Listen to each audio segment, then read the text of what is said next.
साल 2025 भारत के employees provident fund यानी पीएफ के लिए एक बहुत बड़ा साल रहा है। इसमें कुछ ऐसे बड़े बदलाव हुए हैं जिनका असर लाखों लोगों की बचत और उनके भविष्य पर पड़ने वाला है। तो आइए समझते हैं कि इन नए नियमों का असल में मतलब क्या है। तो सवाल यही है कि क्या आपका रिटायरमेंट फंड इन बदलावों के लिए तैयार है। ये एक बहुत जरूरी सवाल है क्योंकि ये नियम सीधे सीधे आपकी मेहनत की कमाई से जुड़े हैं। चलिए इन बदलावों को एक एक करके समझते हैं। मोटे तौर पर देखें तो तीन चीजें हुई हैं।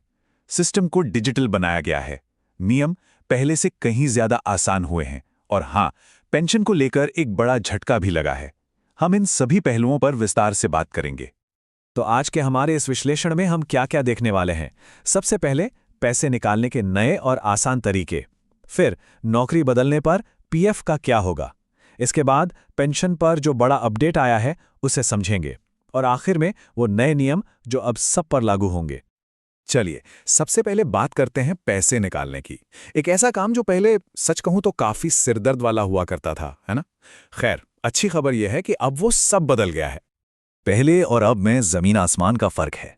सोचिए, पहले पीएफ से एडवांस निकालने के लिए 13 अलग अलग कैटेगरीज थी। मतलब इतना कंफ्यूजन कि क्लेम रिजेक्ट होना तो आम बात थी। पर अब इस पूरे सिस्टम को एकदम क्लीन कर दिया गया है।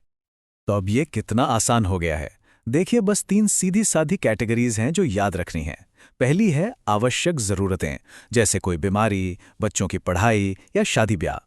दूसरी है आवास, यानी घर खरीदने, बनवाने या मरम्मत के लिए। और तीसरी विशेष परिस्थितियां, जिसमें आपको कोई कारण बताने की भी ज़रूरत नहीं है। मतलब पूरी प्रोसेस अब कहीं ज़्यादा सिंपल और तेज़ हो गई है। और एक और बहुत बड़ा बदलाव, अब कोई अपने पीएफ बैलेंस का पूरा 100% तक निकाल सकता है, और इसमें कर्मचारी और कंपनी दोनों का हिस्सा शामिल है। हाँ, एक छोटी सी शर्त जरूर है कि रिटायरमेंट की सुरक्षा के लिए अकाउंट में कम से कम 25% बैलेंस छोड़ना होगा। अच्छा, अगर किसी की नौकरी चली जाती है तो उस केस में भी नियम बदले हैं। अब नौकरी छोड़ने के ठीक बाद 75% पीएफ निकाला जा सकता है, लेकिन जो बचा हुआ 25% है उसके लिए अब 12 महीने यानी 1 साल इंतजार करना होगा। पहले यह सिर्फ 2 महीने था। और पेंशन का पैसा, वो तो अब 3 साल बाद ही निकाला जा सकेगा। और इसके पीछे सोच ये है कि पेंशन का पैसा लंबे समय तक सुरक्षित रहे। अब आते हैं नौकरी बदलने पर। हर बार जॉब चेंज करने पर वो पीएफ ट्रांसफर का झमेला, वो कागजात याद हैं? खैर, अब ये सब बीती बात हो गई है, क्योंकि वो सिरदर्द अब खत्म हो चुका है। और इस पूरे ऑटोमेटिक सिस्टम का हीरो कौन है? वो है यूएएन, यानी यूनिवर्सल अकाउंट नंबर। ये अब आपकी एक परमानेंट पीएफ आइडेंटिटी की तरह है, और यही सारे ट्रांसफर को ऑटोमेटिक बनाता है। तो ये नया सिस्टम काम कैसे करता है? अरे बहुत ही आसान है। अब कोई फॉर्म 13 भरने की जरूरत नहीं।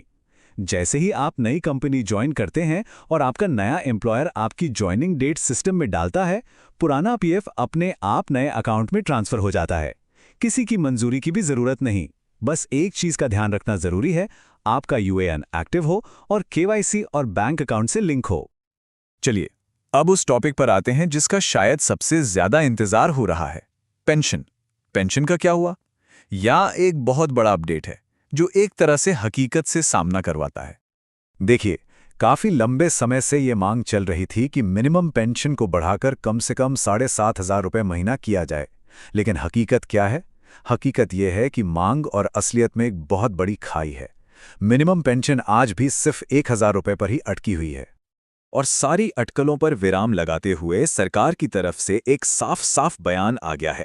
वित्त राज्य मंत्री पंकज चौधरी ने स्पष्ट कर दिया है कि सरकार का ईपीएस पेंशन बढ़ाने का कोई इरादा नहीं है। जाहिर है, ये बयान लाखों लोगों की उम्मीदों के लिए एक बड़ा झटका है। लेकिन हाँ, इस बीच एक अच्छी खबर भी है। सरकार ने एक नया सेंट्रलाइज्ड पेंशन पेमेंट सिस्टम यानी सीपीपीएस शुरू किया है। इसका फायदा यह है कि अब पेंशन बिना किसी देर के सीधा बैंक अकाउंट में आएगी। तो पेमेंट अब पहले से ज्यादा तेज और भरोसेमंद हो गया है। चलिए अब आखिर में कुछ और नए नियमों पर भी एक नजर डाल लेते हैं जो एम्प्लॉयज और एम्प्लॉयर्स दोनों के लिए जरूरी हैं। ईपीएफओ ने एक खास कैंपेन शुरू किया है, कर्मचारी नामांकन अभियान 2025। ये बेसिकली उन कंपनियों के लिए एक गोल्डन चांस है जो जुलाई 2017 से अक्टूबर 2025 के बीच अपने कर्मचारियों को पीएफ सिस्टम में एनरोल नहीं कर पाए थे। तो इस कैंपेन में खास क्या है? पहली बात तो यह है कि जो कर्मचारी छूट गए थे उन्हें अपना पुराना हिस्सा नहीं देना है। कंपनी को सिर्फ अपना हिस्सा और उस पर जो भी ब्याज बनता है वो देना होगा। और कमाल की बात यह है कि कंपनियों पर जो पेनल्टी लगती उसे घटाकर सिर्फ नाम मात्र का 100 रुपये कर दिया गया है। ये स्कीम 30 अप्रैल 2026 तक चलेगी। और ये जो डिजिटल सुधार हो रहे हैं ये सिर्फ कर्मचारियों के लिए नहीं है, कंपनियों के लिए भी एक नया ऑनलाइन पोर्टल लॉन्च किया गया है, इलेक्ट्रॉनिक चालान कम रिटर्न या ECR। इससे उनके लिए भी PF फाइलिंग का काम काफी आसान हो गया है। एक छोटा सा लेकिन जरूरी कानूनी अपडेट भी है। इंटरनेशनल वर्कर्स के लिए जो खास PF नियम हैं उन्हें दिल्ली हाईकोर्ट ने सही ठहराया है। कोर्ट का कहना है कि ये नियम वाजिब हैं और इनमें कोई भेदभाव नहीं है। ये सारी चीजें असल में EPFO 3.0 नाम के एक बड़े डिजिटल मिशन का हिस्सा है। जरा सोचिए, अब 3 लाख रुपए तक के क्लेम महज 72 घंटों में ऑटोमेटिकली सेटल हो रहे हैं। और प्रोफाइल में कोई गलती है, नाम, जन्मतिथि, तो वो भी अब OTP के जरिए घर बैठे ही ठीक की जा सकती है। तो इन सभी बदलावों का निचोड़ क्या है? मोटी मोटी 4 बातें हैं जो ध्यान में रखनी चाहिए। पहली, UAN ही अब PF खाते की मास्टर की है। दूसरी, पैसा निकालना आसान तो हुआ है, लेकिन रिटायरमेंट के लिए बचत करना अब और भी ज्यादा जरूरी हो गया है। तीसरी, क्योंकि मिनिमम पेंशन नहीं बढ़ रही, इसलिए अपनी रिटायरमेंट प्लानिंग खुद करनी होगी। और चौथी, अच्छी बात यह है कि पूरा सिस्टम अब तेज, डिजिटल और ऑटोमेटिक हो रहा है। तो अब जब PF पर नियंत्रण पहले से कहीं ज्यादा मिल गया है, तो सवाल ये उठता है कि अगला कदम क्या होगा? ये एक ऐसा सवाल है जो हर किसी की फाइनेंशियल प्लानिंग को एक नई दिशा दे सकता है।